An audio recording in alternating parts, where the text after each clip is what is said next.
Greetings, comrades. I am your host, Bobcat, here in the perpetually under renovations art mines. And please forgive any sniffling and sneezing and shortness of breath. It's spring, my allergies are killing me, and my asthma is not helping. But I wanted to talk to you today about this. This is my Maryland wear and carry permit. Maryland does not have a concealed carry permit or an open carry thing to carry any firearm anywhere off of your own property. You need that permit. And that allows me to carry this, my Ruger Security 9 Compact, out in the great beyond. And just as a side note, if you are going to carry, I do recommend you carry concealed. You might not have known that I was even wearing this until I showed you, versus it being just out and about and freaks out the normies. So yes, you have the right to carry it. Yes, you have the right to defend yourself and own one, but consider your audience when you're out there. And you might not think that their feelings matter, but they vote.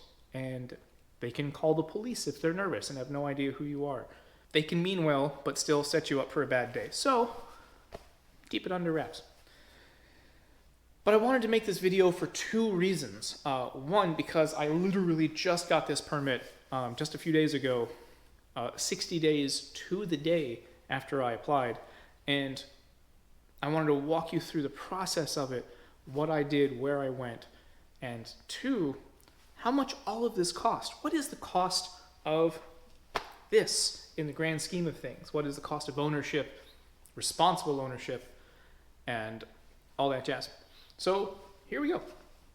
So the process, I went to Cindy's Hot Shots in Glen Burnie, Maryland. Fantastic facility. I'm not affiliated with them in any way. I'm not sponsored, none of that. Signed up in the classes through their website. I paid a little extra for their wear and carry application, their wear and carry application assistance. So go to the class, you sit there and you learn about when and where and why and how to carry and what not to do.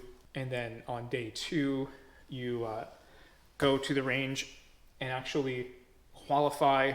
You take a test and you shoot at varying distances in a limited amount of time to kind of add a stress to it. And you have to get, I think, like 19 out of the 25 shots on target. And I got 24 out of 25.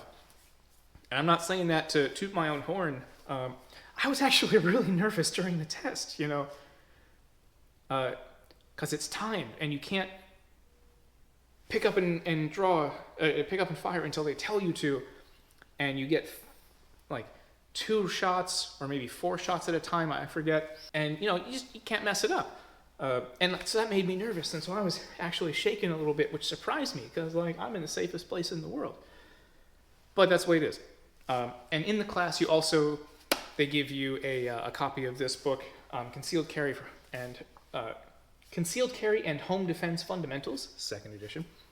And it's actually nicely illustrated. Basically the same thing you learn in the class, but for your reference and sharing with others later. It's actually a really good read. And you might see this logo. This is the U.S. Concealed Carry Association logo. The range and the instructors partner with USCCA to organize and structure the course and train the trainers, as it were. And I'll go into a little bit about that later, but that's why you might see this USCCA logo on it. I don't have a membership with them. Again, I'll talk about that in a minute. But go to the class, pass the shooting test, and then they help you. If you've paid for it, they help you fill out the application with the state of Maryland. They do it for you, basically. You fill out some paperwork, and they take your ugly mugshot, and then a very friendly person does your fingerprints and then fills out the paperwork with the state online. You can absolutely do it yourself. I just opted to pay them to do it because I wanted it done right the first time, and I didn't want to not check a box or check the wrong box and get my permit denied. So I was like, you know what? I'm going to let you handle all that. And frankly, I think for me, I'm usually a cheap bastard, but I've spent just a little extra to get it done right. the first time. And sometimes that's good policy. Did this and then just waited.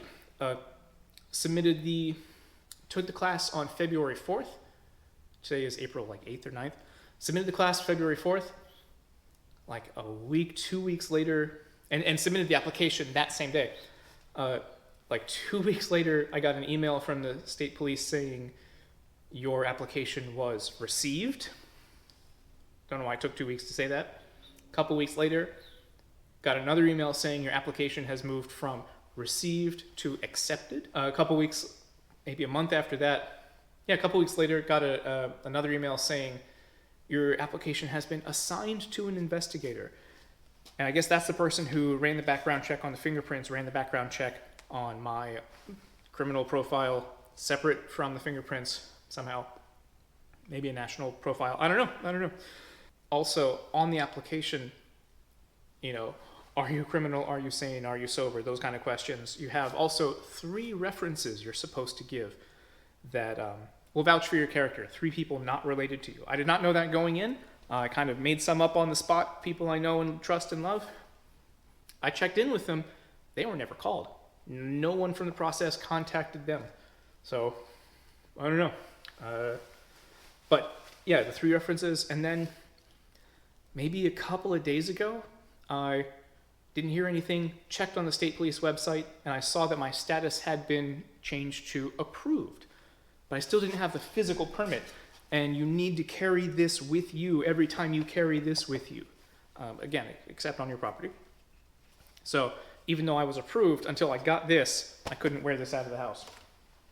And then finally it showed up in the mail 60 days to the day after taking the class. I want to thank the people at Cindy's because, it was a real straightforward process. The instructors were good. The facility is great. I had a great time. I learned a lot, stuff I didn't consider.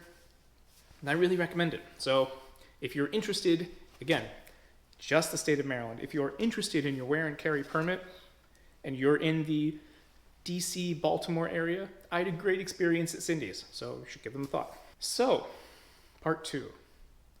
What does it cost to own a firearm? To have one of these on your belt, on your person, responsibly out in the world, what's that cost? Like my motorcycle, true cost of ownership. What's the cost of ownership for that? Well, first you'll need the pistol. This was $400, just this. If you want extra magazines, they are from the Shop Ruger website. They are like $45 a piece, or I think it was $75 for a 2-pack, which is what I bought. I bought a couple of 2-packs. You must have a holster. This is a We the People basic Kydex holster with a little kind of belt claw to kind of keep it pressed against you and kind of reduce the printing on you. This was We the People, made in America. Not a bad holster.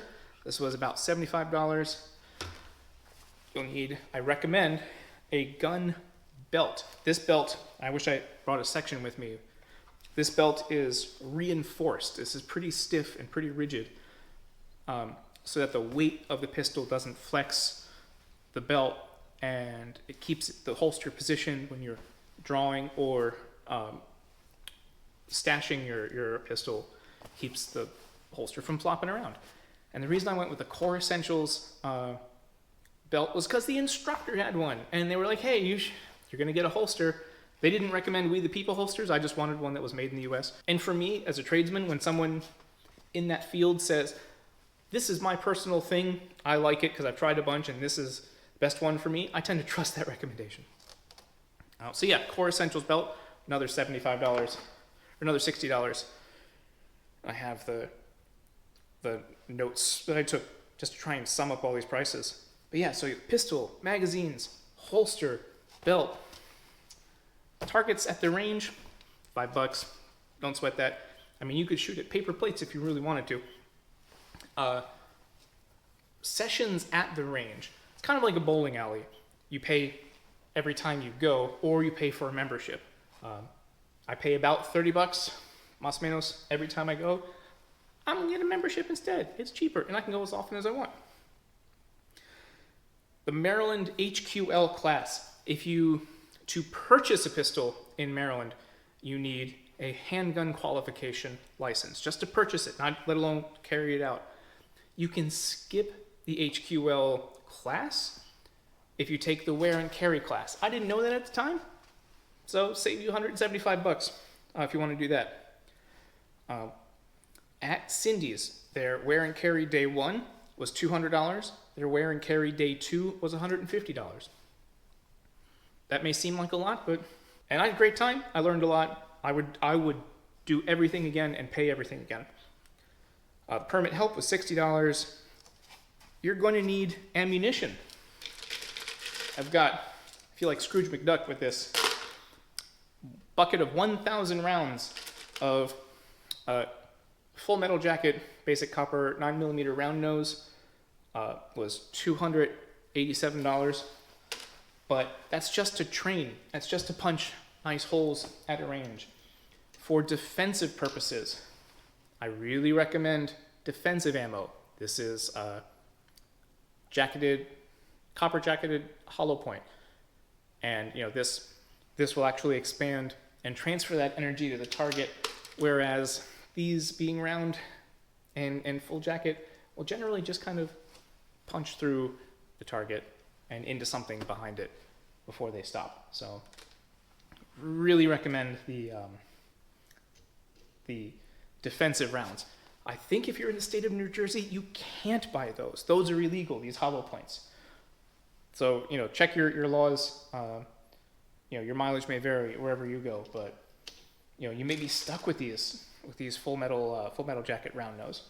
You're only going to get so much training standing in your lane, practicing this and that. So you're going to be doing your dry fire drills at home, which is great, but you should really get continuing training.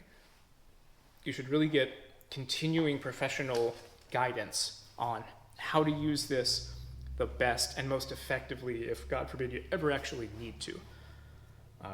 And that can be a couple of $100 just for the instructions, and then you'll need ammunition, and you'll need targets, and all of that. So that's an additional cost. You heard me talk about the USCCA, the U.S. Concealed Carry Association. There are various, and I haven't looked into all of them by any stretch. I've only looked into a couple so far. There are insurance, shooter's insurance, wear and carry insurance, something like that. In the event of firearms-related emergency, they will connect you with a lawyer that specializes in this kind of stuff to help keep you out of jail if that's where you don't belong. That sort of thing can help pay for your legal defense, can help pay for lost wages, that kind of stuff. They're all different. Please read the fine print. I'm not endorsing any one group or another because I don't have it yet. I haven't bought that yet, but that could be another couple $100 per year, ongoing costs of gun ownership. But how much are you worth? How much is your family worth? How much is the safety of your community worth? Some might say we're priceless. How much is your freedom worth? Hard to put a number on that. So anyway, that's the process. I am now a legal wear and carry owner. And again, I had a great experience at Cindy's. If you're outside of the DC-Baltimore corridor, there may be other less expensive and even better courses for you. But again, that's what I had. So thanks for hanging out with me. Kind of a rambling video. A little wheezy because of all the flowers, the beautiful flowers that hate me so. I hope you are safe and well fed wherever you are. I wish you mucho, mucho amor. Practice your dry fire drills. Those are free. And that will help you build up the muscle memory that you will need when you're too scared to think in times of crisis. So thanks for tagging out with me, or thanks for tagging along and hanging out with me. And I'll see you soon. Good luck.